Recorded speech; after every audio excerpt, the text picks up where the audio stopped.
Bonjour à tous. Je me propose aujourd'hui de vous présenter une vidéo sur les grandes étapes en matière de cession de fonds de commerce. Pour rappel, lorsque l'on transmet une entreprise, on peut le faire via une cession de titres, part sociale ou action, si on est dans une SARL ou dans une SAS, ou bien on peut le faire en cédant uniquement des actifs via une cession de fonds de commerce. Le fonds de commerce comporte principalement la clientèle, le droit au bail, différents éléments attachés comme le numéro de téléphone ou encore le fichier client.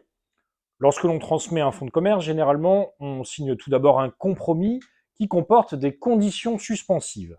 Conditions suspensives, ça va être par exemple la non-préemption de la mairie, la régularisation d'un nouveau bail, ou bien l'acquéreur va se substituer à une personne morale, puisqu'il peut arriver assez régulièrement que ce soit des personnes physiques qui signent le compromis, en précisant bien via une clause de substitution que ce sera une société ad hoc créée pour l'occasion qui rachètera le fonds de commerce.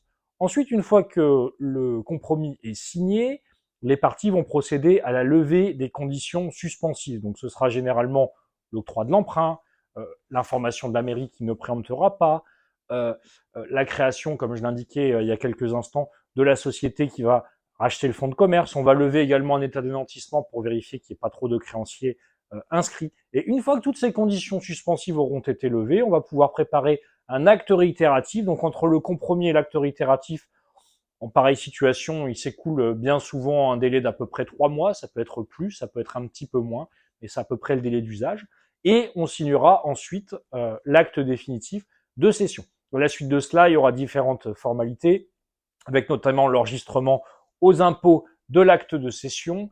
Il y aura des formalités dans les journaux d'annonce légale avec un dépôt au greffe. Et ensuite, l'acquéreur pourra entrer en possession du fonds de commerce avec une date d'entrée en jouissance qui est prévue dans l'acte réitératif de cession du fonds de commerce. Voilà pour aujourd'hui, j'espère que cette vidéo vous aura plu et je vous souhaite une excellente journée à tous.